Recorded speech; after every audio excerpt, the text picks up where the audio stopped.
नमस्कार बच्चों, मैं आपकी हिंदी विषय की अध्यापिका प्रीति सिंह। आज मैं आपको पाठ 16 पानी की कहानी का भाग 1 पढ़ाने के लिए जा रही हूँ। तो इस पाठ में बच्चों लेखक ने बताया है ओस की बूंद के बारे में। ओस की बूंद का स्वरूप यानी ओस की बूंद कैसी होती है, उसका वर्तमान क्या है और अतीत क्या था, ये सब उसे बता रहे हैं। और उसका जन्म कैसे हुआ, किस तरीके से हुआ। और लेखक ने यह भी बताया है कि उस ओस की बूंद की अनेक जो अवस्थाएं होती हैं, सूर्यमंडल, पृथ्वी, वायु, समुद्र, ज्वालामुखी, बादल, नदी, और ये जल से होते हुए पेड़ के पत्ते तक कैसे पहुंची। तो सभी बच्चे अपनी किताब खोलेंगे और उसका पहला पैराग्राफ देखेंगे। मैं आगे बढ़ा ही था कि पेड़ की झाड़ी से मोती सी एक बूंद मेरे हाथ पर आ पड़ी। मेरे आश्चर्य का ठिकाना ना रहा जब मैंने देखा कि ओस की बूंद मेरी कलाई से सरक कर हथेली पर आ गई है। मेरी दृष्टि पड़ते ही वह ठहर गई। थोड़ी देर में मुझे सितार के तारों की सी झनकार सुनाई देने लगी। मैंने सोचा कोई बजा रहा होगा। चारों ओर देखा, कोई नहीं। फिर अनुभव हुआ कि यह स्वर मेरी हथेली से निकल रहा है। ध्यान से देखने पर मालूम हुआ कि बूंद के 2 कण हो गए हैं और वे दोनों हिल हिल कर यह स्वर उत्पन्न कर रहे हैं, मानो बोल रहे हों। जैसे ही लेखक आगे बढ़ा तो पेड़ की जो झाड़ी होती हैं, पेड़ों की झाड़ियां आप लोगों ने देखी होंगी, तो उनपे से एक छोटी सी बूंद लेखक के हाथ पे गिरी और उसे एकदम आश्चर्य हुआ। और जब उसने देखा कि ओस की बूंद उसकी कलाई से सरक कर और हथेली पर आ गई। जैसे ही उसने देखा वह वहां रुक गई और थोड़ी देर में जो थे उसे लेखक को जो थे सितार के बजने की सी झनकार सुनाई देने लगी। उसने सोचा कि कोई शायद सितार बजा रहा है। उसने चारों तरफ देखा, कोई नहीं था। फिर उसे ऐसा लगा कि यह स्वर जो था उसकी हथेली से ही निकल रहे हों। जब उन्हें ध्यान से देखा कि मालूम हुआ कि बूंद के जो हैं 2 हिस्से हो गए हैं और वो दोनों हिल हिल कर जो है वो स्वर जो है उत्पन्न कर रहे हैं, स्वर निकल रहे हैं उसमें से। और ऐसा लग रहा था जैसे बोल रहे हों। उस सुरीली आवाज से मैंने सुना, सुनो सुनो। मैं चुप था। फिर आवाज आई, सुनो सुनो। जो उसकी सुरीली आवाज जो हथेलियों में से निकल रही थी, उस आवाज में से उन्होंने सुना कि कोई कह रहा हो जैसे सुनो सुनो। लेखक जो था वो चुप रहा और फिर उसे आवाज सुनाई दी, सुनो सुनो। अब मुझसे रहा ना गया, मेरे मुख से निकल गया, कहो कहो। ओस की बूंद मानो प्रसन्नता से हिली और बोली, मैं ओस हूं। अब क्या हुआ, लेखक से रहा नहीं गया और उनके मुंह से एकदम निकल गया, कहो कहो। जैसे बच्चों हमसे कोई कहता है सुनो सुनो और हम कहते हैं कहो कहो, उसी तरीके से लेखक ने भी कहा कि कहो। ओस की बूंद जो थी इतना सुनते ही खुशी से जो सी क्या हुआ, ओस की बूंद मानो प्रसन्नता से हिली और बोली, मैं ओस हूँ। जानता हूँ, मैंने कहा, लोग मुझे पानी कहते हैं, जल भी मालूम है।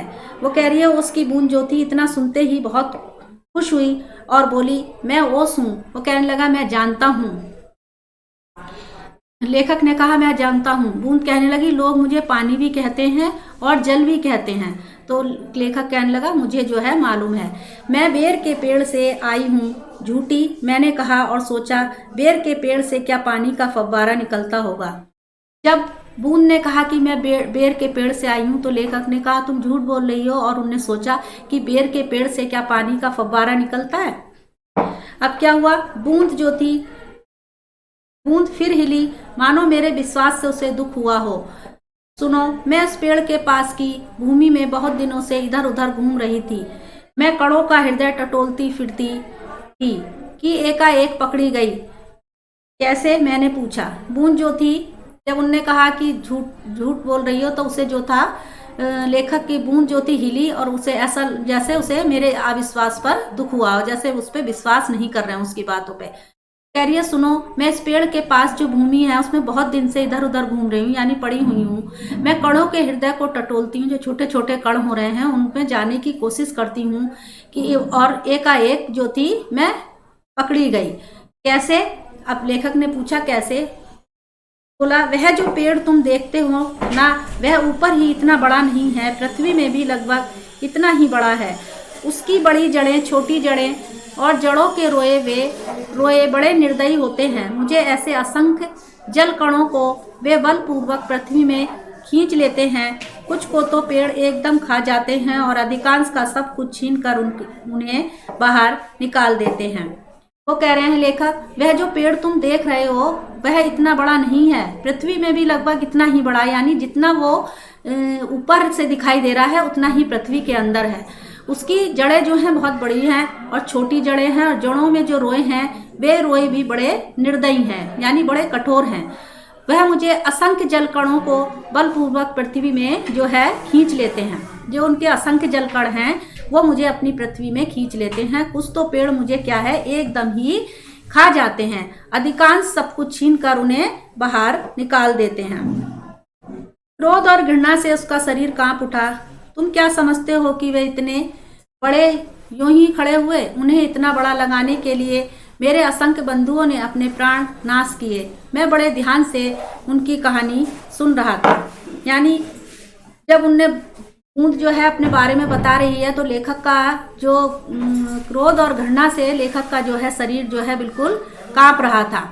वो कह रही है कि तुम क्या समझते हो कि ये जो पेड़ हैं वे इतने ही बड़े हो गए? यानी बूंद जो कह रही है कि मेरे जो बिना गिने इतने असंख्य भाई हैं जिन्होंने इन्हें बड़ा करने के लिए अपने प्राणों को भी त्याग दिया। जो लेखक था वह बूंद की बात बहुत, उसकी बूंद की जो कहानी थी वो बहुत ध्यान से सुन रहा था। आगे देखिए, हाँ तो मैं भूमि के खनिजों को अपने शरीर में घुलाकर आनंद से फिर रही थी कि दुर्भाग्यवश एक रोए ने मेरा शरीर छू गया। मैं कांपी, दूर भागने का प्रयत्न किया, परंतु वे पकड़कर छोड़ना नहीं जानते थे। मैं रुआ में खींच ली गई। कह रहे जो भूमि में अनेक खनिज पदार्थ हैं उनमें मैं घुलकर आनंद से घूम रही हूँ, और दुर्भाग्य है ये मेरा कि जो उनके रोए हैं वो मेरे शरीर से छू जाते हैं और मैं जो है कांप जाती हूँ। मुझे दूर भगाने का भी बहुत प्रयत्न किया जाता है, लेकिन परंतु वे पकड़कर मुझे छोड़ना नहीं जानते हैं और रोए जो हैं मुझे अपनी तरफ को खींच लेते हैं। फिर क्या हुआ? मैंने पूछा। मेरी उत्सुकता बढ़ती चली थी। मैं एक कोठरी में बंद कर दी गई। थोड़ी देर बाद ऐसा जान पड़ा कि कोई मुझे पीछे से धक्का दे रहा है, कोई मानो हाथ पकड़कर आगे खींच रहा है। मेरा एक भाई भी वहां लाया गया। उसके लिए स्थान बनाने के कारण मुझे दबाया जा रहा था। आगे एक और बूंद मेरा हाथ पकड़कर ऊपर खींच रही थी। मैं उन दोनों के बीच फिर चली। अब क्या था? उन्हें लेखक ने कहा फिर क्या हुआ? जैसे हम किसी की कहानी सुनते हैं और हम लोगों में उत्सुकता बढ़ती जाती है। उत्सुकता क्या मतलब? जानने की जो इच्छा होती है वो बढ़ती जाती है।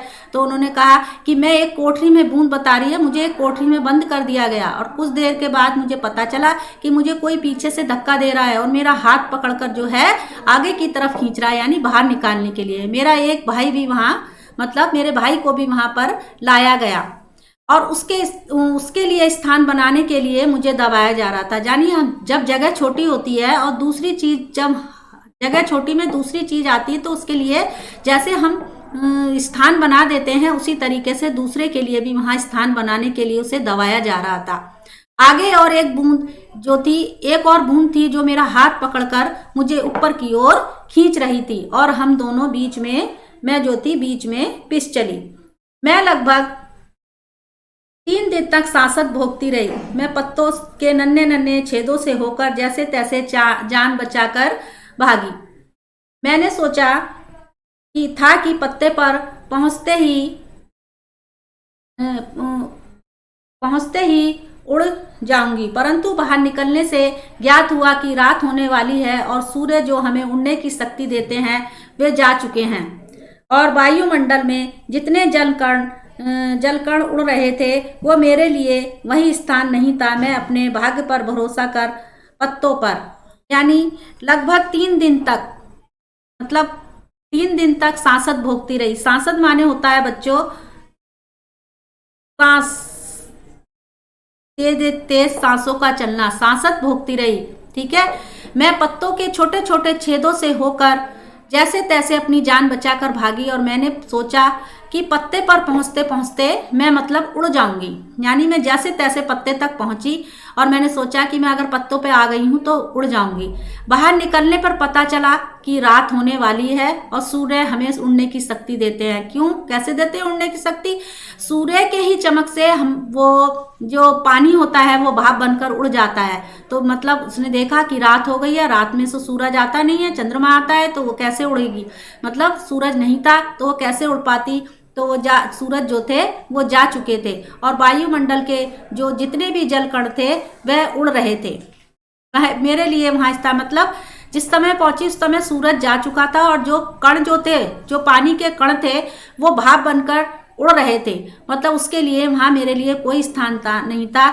मैं भाग्य के भरोसे रहकर, यानी अपने भाग्य को सोचकर ही पत्तों पर बैठी रह गई।